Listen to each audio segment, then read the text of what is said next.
Lalu dilanjutkan an Ibnu Abbas radhiyallahu taala anhu qala lamma nazala wa andir ashiratakal aqrabin nada Rasulullah sallallahu alaihi wasallam fi Quraisy batnan faqala ara'aytum law qultu lakum inna khaylan bi safhil jabali akuntum musaddiqiyya faqalu na'am ma jarana 'alayka kadiban qala fa inni nadhirun lakum baina yaday adzabin syadid faqala Abu Lahab tabban laka ali hadza jama'tana fa anzalallahu tabbat yada abi lahab wa tab.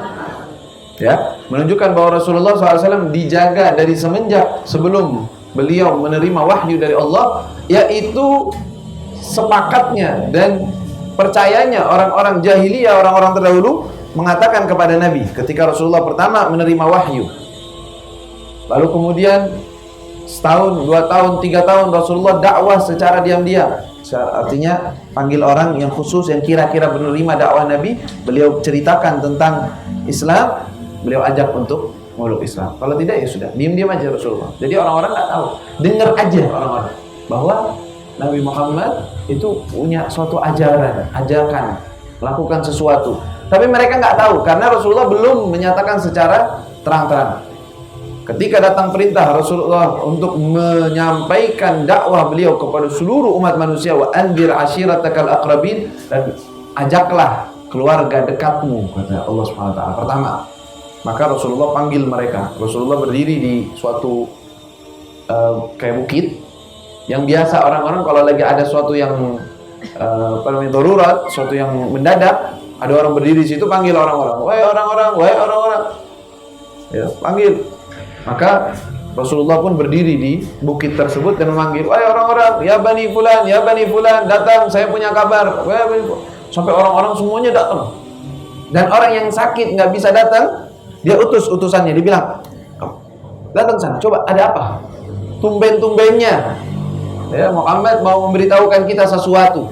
Apa yang dia akan sampaikan? Ketika Rasulullah sampaikan kepada mereka, Rasulullah nggak langsung bilang, wahai orang-orang, percayalah saya sebagai Rasulullah. Enggak. Rasulullah pengen lihat mereka ini tahu nggak bahwa saya ini pernah bohong nggak sih sebenarnya? Mereka pernah tahu atau mengira bahwa saya itu berbohong atau tidak? Makanya Rasulullah mengatakan, seumpama, wahai orang-orang, kalau seandainya saya katakan bahwa di belakang gunung ini ada pasukan yang akan menyerang kalian sekarang ini, kan berarti kan sesuatu yang mendadak, nggak mungkin tahu-taunya di belakang gunung udah ada pasukan. Kira-kira kalian percaya sama saya atau tidak? Kata mereka, kami percaya. Engkau tidak pernah bohong. Kami tidak pernah melihat dan merasakan bahwa engkau berbohong sama sekali. Kata Rasulullah SAW, berarti kalian tahu kan? Artinya kalian tahu kalau saya jujur kan orangnya, nggak pernah bohong. Ngapain? Kalau saya mau bohong, bahkan dalam riwayat lain Rasulullah bilang, kalau seandainya saya mau bohong dan menipu, saya akan menipu orang lain, nggak bakal nipu kalian. Kalian keluarga saya, orang-orang terdekat saya. Kalau saya nipu semua orang, nggak bakal nipu kalian. Maka Rasulullah mengatakan, saya adalah utusan Allah, Rasul dari Allah Subhanahu wa taala untuk menyelamatkan kalian. Oh, orang-orang, apaan nih omongan begini? Apa nih maksudnya? Apa nih?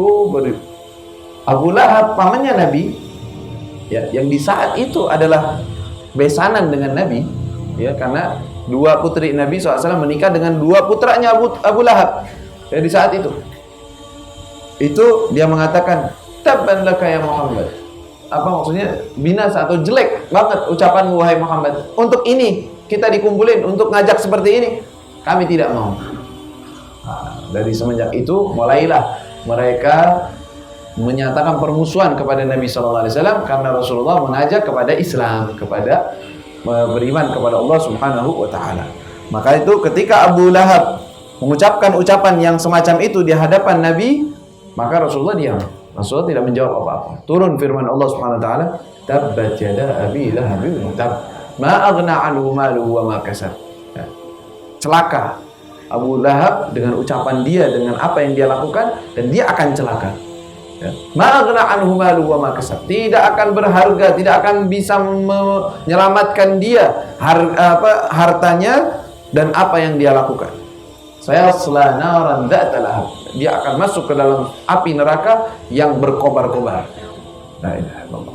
Ya, datang suatu kecaman dari Allah Subhanahu wa taala langsung membalas daripada ucapan Abu Lahab kepada Rasulullah sallallahu alaihi wasallam.